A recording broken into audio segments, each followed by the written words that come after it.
कहानी है रामपुर गांव की, जहां के मर्द महिलाओं को हमेशा नीचा दिखाने की कोशिश में रहते। अरे अभी तक खाना नहीं आया, क्या मुझे एक और शादी करने की जरूरत है? नहीं जी नहीं, ऐसा मत करना, वरना मैं कहाँ जाऊंगी। खाना लेकर मैं अभी आई जी। गांव की पंचायत में भी फैसले हमेशा औरतों के खिलाफ ही रहते। मैं जो फैसला सुनाता हूँ वो भगवान की आज्ञा होती है। इस लड़के ने अपने मन से शादी करके अच्छा नहीं किया। लड़के को घर भेज दो और इसकी शादी इसकी जाति की किसी लड़के से करवा दो, लेकिन ये लड़की, इसे तो गांव के बाहर निकाल दो। नहीं नहीं जमींदार साहब, ये क्या बोल रहे हैं? ऐसा नहीं हो सकता। मेरी बेटी मासूम है, इसे अच्छे बुरे की समझ नहीं है। अरे कहाँ जाएगी ये बेचारी? कहाँ जाएगी? इतनी चिंता है तो पूरे परिवार का गांव निकाला कर देते हैं। बेचारे पूरे बसे बसाए परिवार को गांव छोड़ना पड़ता है। चाहे जो हो, अगर बेटियों को कंट्रोल नहीं कर सकते तो गांव में रहने का कोई मतलब नहीं है। यहाँ औरतों को दब कर रहना होगा। कोई भी अपने हिसाब से कुछ नहीं कर सकता, सब ईश्वर की मर्जी से ही होगा। तभी गांव का एक आदमी दौड़ा दौड़ा आता है। सरपंच साहब, जमींदार साहब, वो कालिया है ना, उसकी बेटी पढ़ने के लिए शहर जा रही है। अच्छा, ये कब हो गया? और कालिया की हिम्मत कैसे हो गई ऐसा करने की? लेकर आओ उसे और उसकी बेटी को। बस फिर क्या था, हाजिर हो जाते हैं कालिया और उसकी बेटी सरपंच के सामने। और कालिया, ये क्या सुनने में आ रहा है? बेटी को इंजीनियर बना रहा है तू? और ये बता, गांव में तो स्कूल नहीं है, फिर कहां से इतनी क्लास पास कर गई तेरी बेटी? राधा, जो कि कालिया की बेटी है, उसे लगता है कि सरपंच उसकी तारीफ कर रहे हैं। सरपंच जी, मैंने ऑनलाइन पढ़ाई की है, डिस्टेंस लर्निंग से। सभी में मैंने अच्छे नंबर पाए हैं, जिसे देखते हुए शहर की इंजीनियरिंग कॉलेज में मुझे स्कॉलरशिप मिली है। वाह जी वाह, क्या होती है ये? पहले तो ये बताओ, फिर आगे की बात करते हैं। पूरा गांव राधा की बात सुन रहा था और राधा बोलती जा रही थी। तो ऐसे मैं फ्री में एक अच्छी शिक्षा लेकर गांव में जो कुछ परेशानियां हैं, जैसे बिजली, पानी और इंटरनेट जैसी समस्याओं के लिए काम करूंगी। मैं गांव को शहर से जोड़ने के लिए पुल का निर्माण करवाने का प्रस्ताव रखूंगी।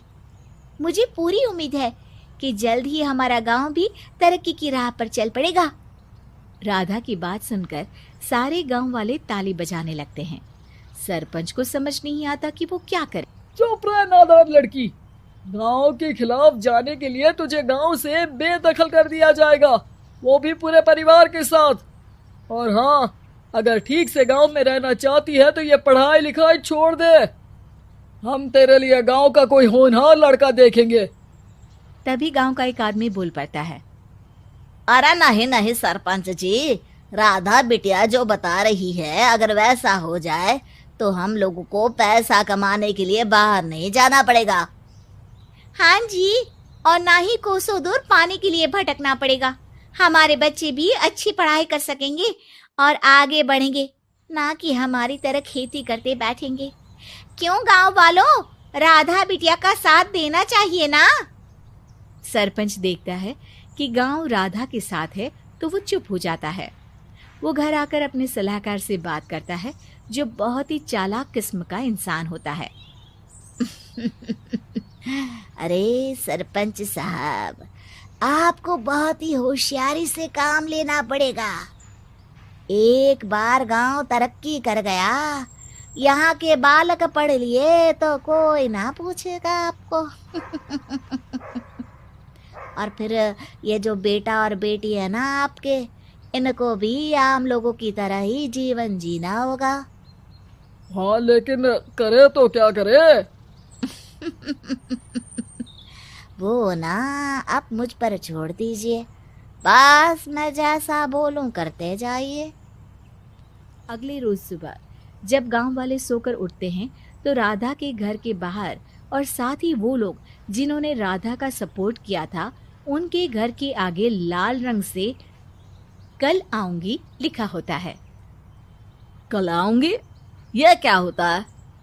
अरे यह तो खून से लिखा है, लगता है कोई भूत प्रेत या चुड़ैल का साया है। चलो सरपंच जी के पास चलते हैं। सभी सरपंच के पास जाकर उसे सारी बात बताते हैं। अरे ये तो बड़ी मुश्किल की बात है। चलो मैं एक बाबा को जानता हूँ, उन्हें बुला लेता हूँ। सरपंच बाबा को लेकर गांव के घर के बाहर जाता है। ओहो, तो ये वो चुड़ैल है जो उन लोगों को निशाना बनाते हैं जो गांव को बदलने का सपना देखते हैं। वो गांव को ऐसे ही संपन्न देखना चाहती है, वो नहीं चाहती कि कोई बाहरी यहाँ का कायाकल्प करे। क्या तुम लोगों में से किसी ने गांव को बदलने की सोच रखी है?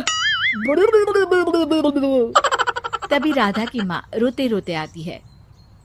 मेरी राधा घर से गायब हो गई है। अरे कोई तो बचाओ, मेरी बच्ची कहाँ गई?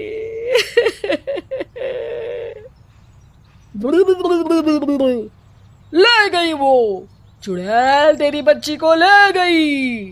अब वो उसे श्रापित करके छोड़ेगी, उस पर चुड़ैल का साया हो जाएगा। तभी बुरी सी हालत में राधा भी वहां आ जाती है। उसके बाल चुड़ैल की तरह फैले होते हैं और कपड़ों में खून लगा होता है। सभी राधा को देखकर डर जाते हैं। माँ, पता नहीं मुझे कौन उठा कर ले गया था।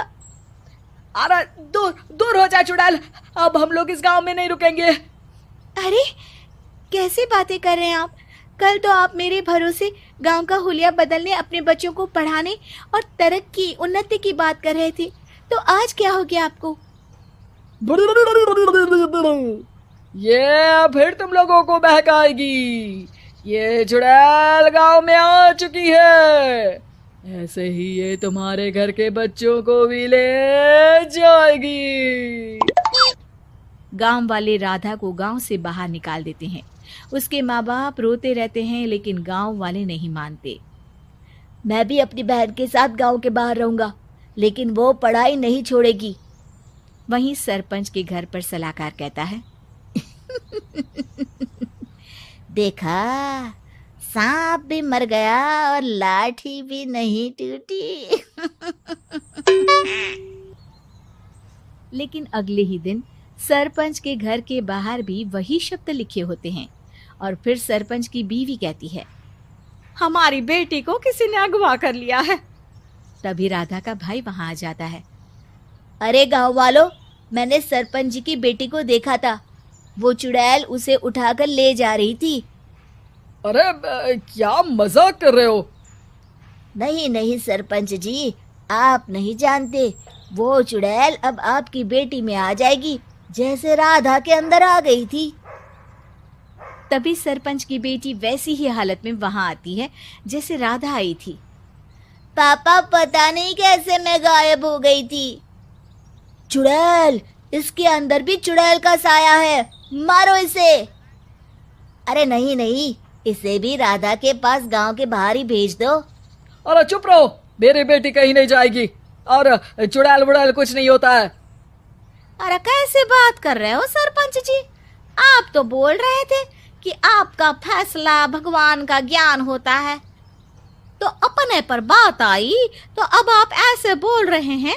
अरे ना ना ना, आपको अपनी बेटी को त्यागना ही होगा। अरे बुलाओ बाबा को।